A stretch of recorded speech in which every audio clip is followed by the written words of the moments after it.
may isang laban na hindi pwedeng basta-basta palampasin ng bawat Pinoy basketball fan. Dahil sa pagkakataong ito, hindi lang basta panalo ang nakataya. Para sa Gilas Pilipinas, ang laban kontra Jordan ay maaaring maging isa sa pinakamahalagang laro nila sa kanilang kampanya para sa FIBA Basketball World Cup 2027.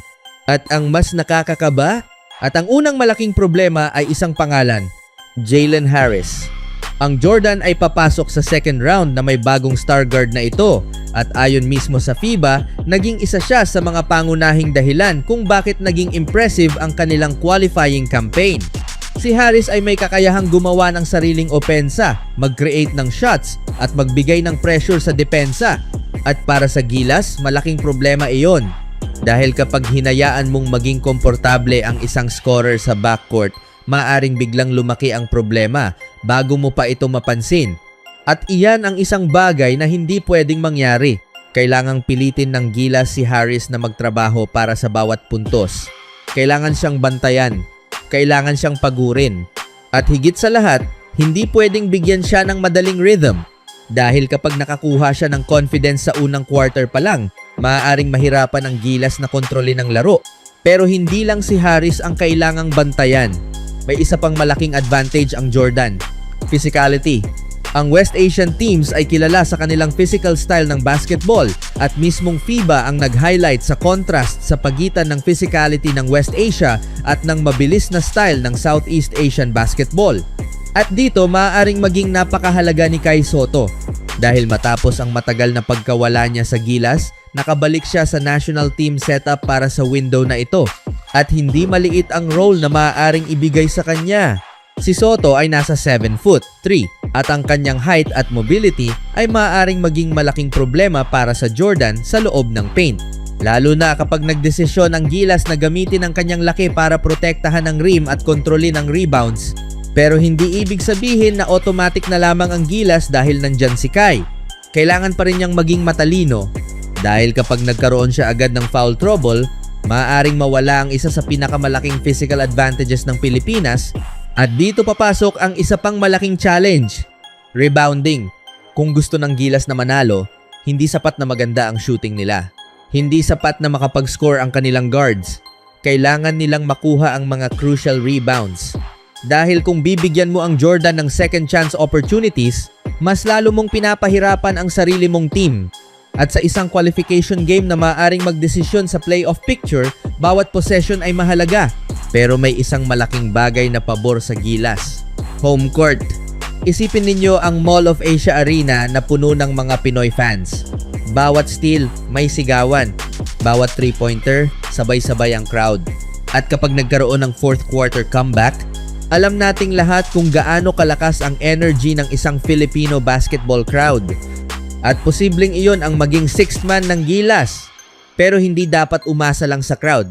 Kailangan nilang gumawa ng basketball na magbibigay ng dahilan para sumigaw ang mga fans. At dito, papasok ang isa pang malaking adjustment. Wala si Justin Brownlee. Si Brownlee ay hindi makakasama sa window na ito dahil hindi pa siya itinuturing na healthy enough para makapag-compete.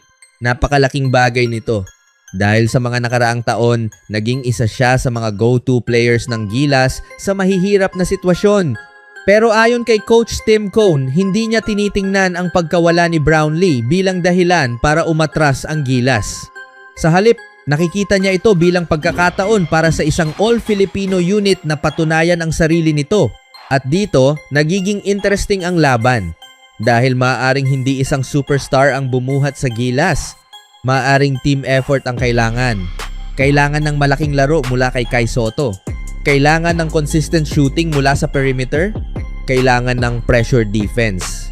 At kailangan nilang bawasan ang turnovers. Dahil kapag nagkamali ka laban sa isang team na kayang mag-score ng mabilis, maaaring maging malaking problema ang isang simpleng turnover. At may isa pang factor na maaaring maging susi, 3-point shooting. Kung titingnan ang qualifying averages, mas mataas ang overall scoring ng Jordan na nasa humigit kumulang 85 points kada laro kumpara sa 77.5 ng Pilipinas. Mas mataas din ang Jordan sa 2-point at 3-point shooting percentages sa kanilang qualifying numbers.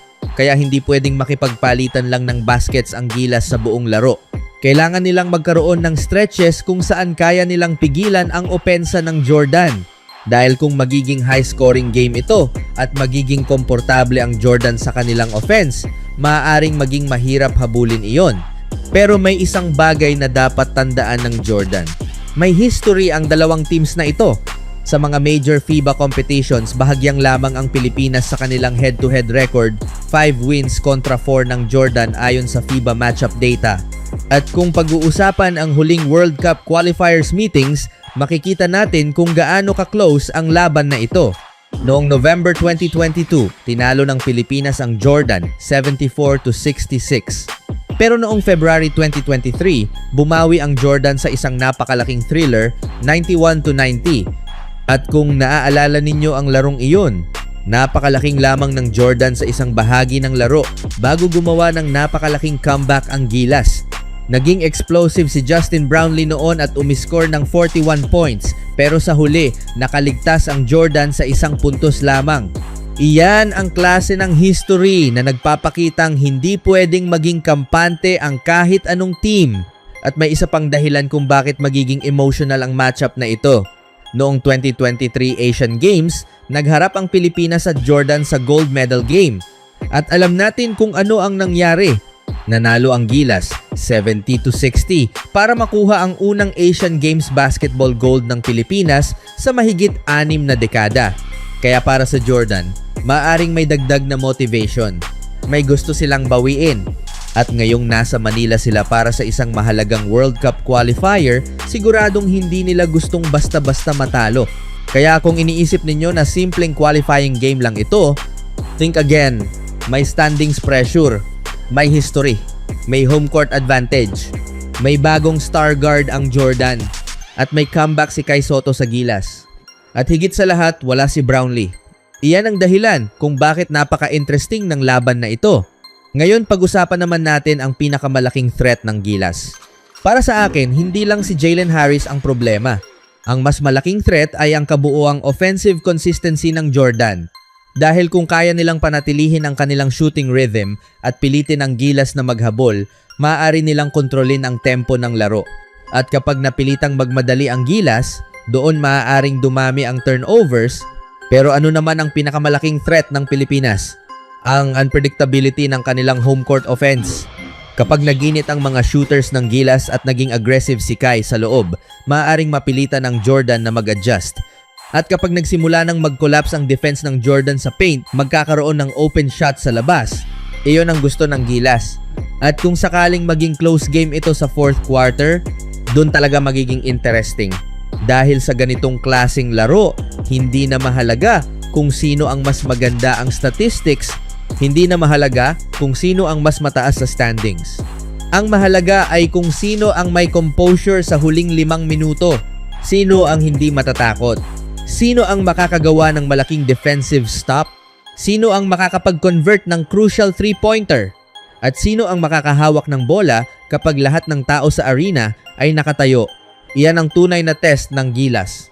At kung gusto nilang manalo, may isang formula silang kailangang sundin. Control the paint, limit Jalen Harris, protect the basketball, win the rebounding battle. At higit sa lahat, kaya ba ng bagong look All-Filipino Gilas na lumaban sa isang Jordan team na may 5-1 record? Kaya ba ni Kai Sotto na gamitin ang kanyang size para baguhin ang laban? Kaya ba ng Gilas guards na pigilan si Jalen Harris? At kapag dumating na ang fourth quarter, sino ang mas kakayanin ang pressure? Dahil maaaring sa unang 3 quarters pantay lang ang laban. Pero sa huling 5 minuto, doon maaaring pagdesisyonan ang buong laro. At kung magiging close game ito hanggang dulo, siguradong magiging isa ito sa mga laban na pag-uusapan ng Filipino basketball fans ng matagal. Gilas Pilipinas kontra Jordan. Pilipinas kontra Falcons. Kai Sotto kontra sa physical frontcourt ng Jordan. At isang team na desperadong manatili sa World Cup race laban sa isang team na gustong ipakita na hindi sila basta-basta magpapatalo sa sariling bayan.